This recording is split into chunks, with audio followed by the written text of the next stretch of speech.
Hello my dear friends, ഈ ഒരു video നിങ്ങളുടെ മുന്നിലേക്ക് യാദൃശ്ചികമായിട്ടായിരിക്കില്ല ഒരിക്കലും എത്തുന്നത്. അപ്പോൾ ഈ ഒരു വീഡിയോ നിങ്ങളുടെ മുന്നിലേക്ക് എത്തിയിട്ടുണ്ട് എന്നുണ്ടെങ്കിൽ തീർച്ചയായിട്ടും നിങ്ങളുടെ പേഴ്സൺ നിങ്ങളോട് എന്തോ പറയണമെന്ന് ആഗ്രഹിക്കുന്നുണ്ട്. അതെന്താണ് എന്ന് നോക്കാം. അപ്പോൾ നിങ്ങൾ സ്നേഹിക്കുന്ന ആ ഒരു വ്യക്തിയുടെ മുഖം നിങ്ങളുടെ മനസ്സിലേക്ക് നിങ്ങൾ ഓർക്കുക. അതുപോലെ തന്നെ അവരുടെ പേര് നിങ്ങൾ റിപ്പീറ്റ് ചെയ്ത് പറയുക. ഫോർഗീവ്നെസ് ആണ് വന്നിരിക്കുന്നത്. അവർ ഈ ഒരു സമയത്ത് നിങ്ങളുടെ അടുത്തേക്ക് ഒരു വലിയ ക്ഷമാപണം നടത്തണം എന്നാണ് ആഗ്രഹിക്കുന്നത്. അവർ ഒരുപാട് തെറ്റുകൾ പാസ്റ്റിൽ നിങ്ങളോട് ചെയ്തിട്ടുണ്ട്.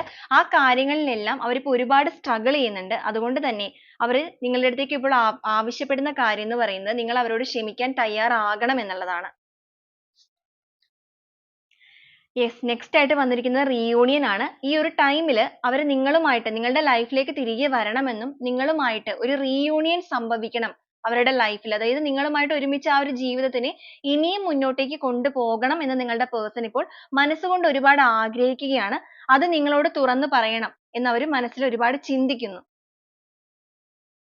തേർഡ് പാർട്ടി സിറ്റുവേഷൻ വന്നിട്ടുണ്ട്. നിങ്ങൾക്കിടയിൽ ഒരു തേർഡ് പാർട്ടി സിറ്റുവേഷൻ ഉണ്ടായിരുന്നു എന്നുണ്ടെങ്കിൽ ഈ ഒരു ടൈമിൽ ആ ഒരു തേർഡ് സിറ്റുവേഷനെല്ലാം തന്നെ പൂർണ്ണമായിട്ടും വിട്ടിട്ട് അവർ മാറി നിൽക്കുകയാണ്. അല്ലാന്നുണ്ടെങ്കിൽ ആ ഒരു സിറ്റുവേഷനെ ഒരു രീതിയിൽ മുന്നോട്ടേക്ക് കൊണ്ടുപോകാൻ അവർ ആഗ്രഹിക്കുന്നില്ല.